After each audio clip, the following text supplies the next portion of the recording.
Good day, this is my 1990 Volkswagen Corrado G60. And G60 right now, but it won't be much longer. It's got a little bit of body damage. Just fair warning, I'm not a mechanic. I have really bad ADHD. Here's me getting really distracted by a spider. But you can also see over here that the floor is okay. Well, it is okay on the passenger side. The driver's side is mangled. But I'm putting new floors into it anyway. I don't like those fog lights. Behind those holes for those fog lights, you have the plates. And if you take those plates out, you actually have pretty good ducts for brake cooling. Factory from Volkswagen. I don't understand why they would even choose to put fog lights over there to cover them up, but it is what it is.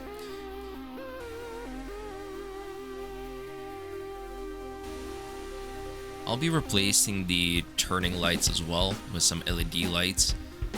Just don't like the factory amber ones. I pulled the bumper off video because my camera died, but there's basically 4 bolts holding it in total, 2 on each side, right into the chassis.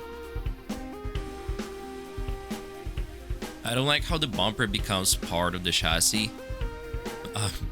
Used to BMWs where you typically just have a couple zip ties on each side and there goes the bumper, but can't do that on this car. It's too many bolts, honestly, for red support. There's a lot of tiny little hidden bolts in the sides and the corners.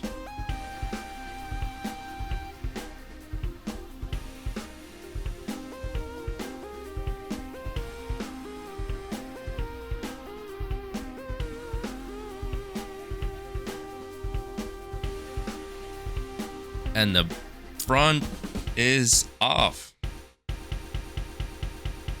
That hood latch cable is gonna stay in place because it's just too rotten. I couldn't get it out.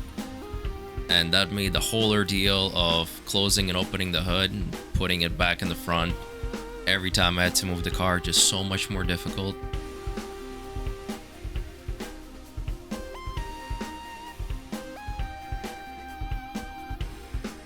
That radiator was just cracked on one side, so didn't even want to bother with it. Got a new radiator for the Corrado. I tried to get an ALH radiator, but that wouldn't fit.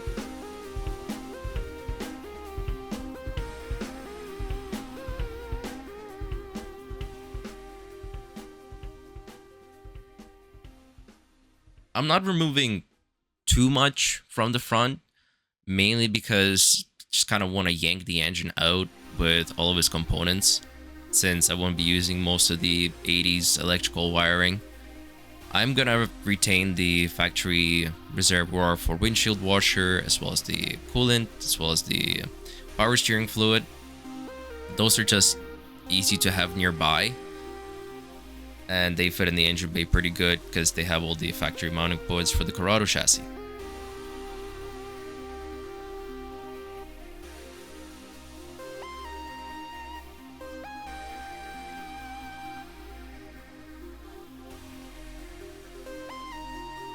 Nice, and the intercooler is out. So is the intercooler piping. I took the liberty to take out the passenger side engine mount off camera as well. And here is trying to yank it out. That front mount was completely seized. We tried to get it in with a few bolts and it just didn't work. Here's dangers of all of this because the chassis was still holding onto the car. As you can see, the car being lifted up.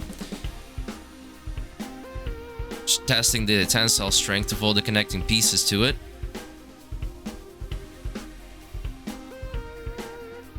Yeah, that's my favorite part of that whole segment.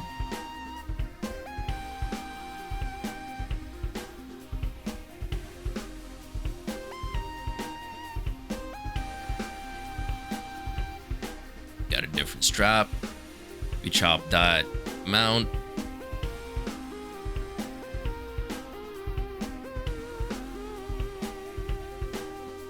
Car's really fighting, does not want to give us that engine mount.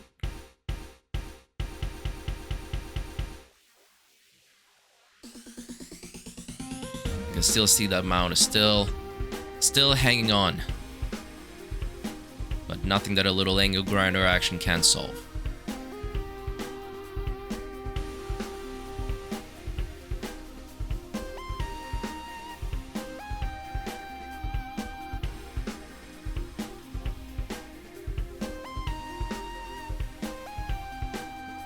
I did put a new mount in there, by the way. Did have to reuse the factory frame. Don't know if I have to blur that, but I think that's okay.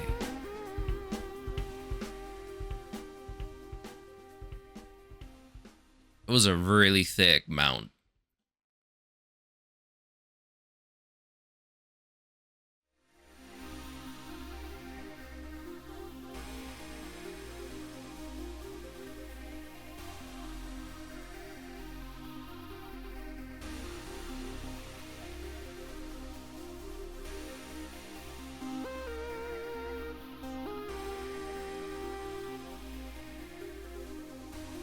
That engine mount is holding us back pretty bad, but it's just something else creating tension at the back of that engine. And again, I moved the axles out already off camera, but anytime we try to lift the engine up, it just becomes more of a hazard.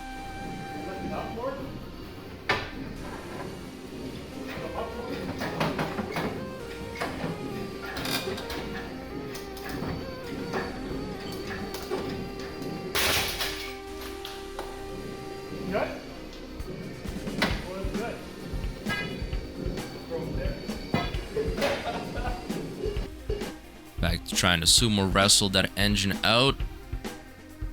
Maybe a little bit more grinding action on that arm will do. And that's what got it done. Now to figure out what's holding it up at the back. Whatever it was, we're just chopping everything in the way. Wiring harness,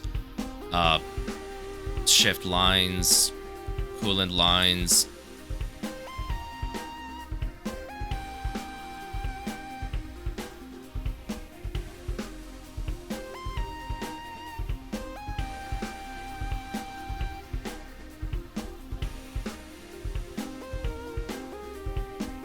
Just such a tight fit in that engine bay.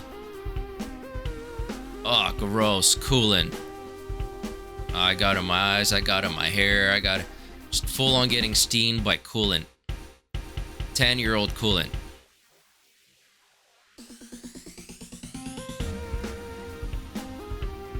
Gotta chop off the ground harness.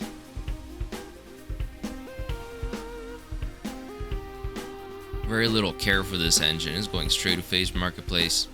It's just a big anchor weight at this point.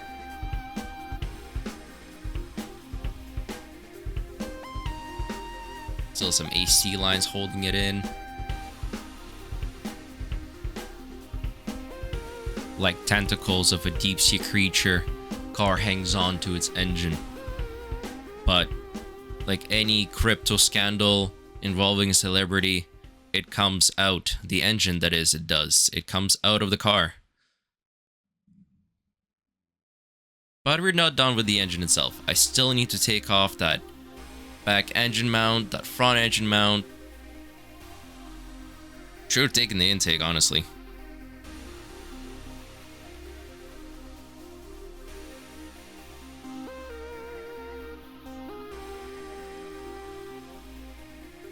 He gave the engine a spin at the end, but it wouldn't turn over.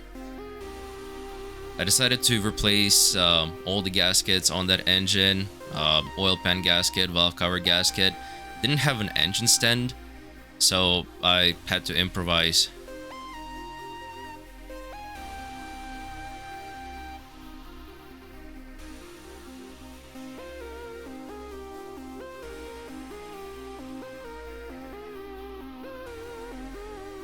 Genuinely, I would not want to do this in the car considering where the subframe sits.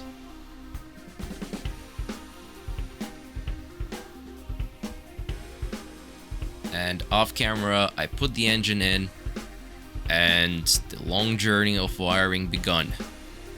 Still need to make some brake lines for the car, but that's basically it. Most videos coming up are gonna be just me trying to make my own engine mount for the back of the car for the passenger side. Finished the wiring up completely on the car. Finished the brake lines on the car since I did the ABS delete kit. And hopefully, we'll have soon a video of it starting up. So exciting. Thank you so much for watching. Please like and subscribe, share it with your friends.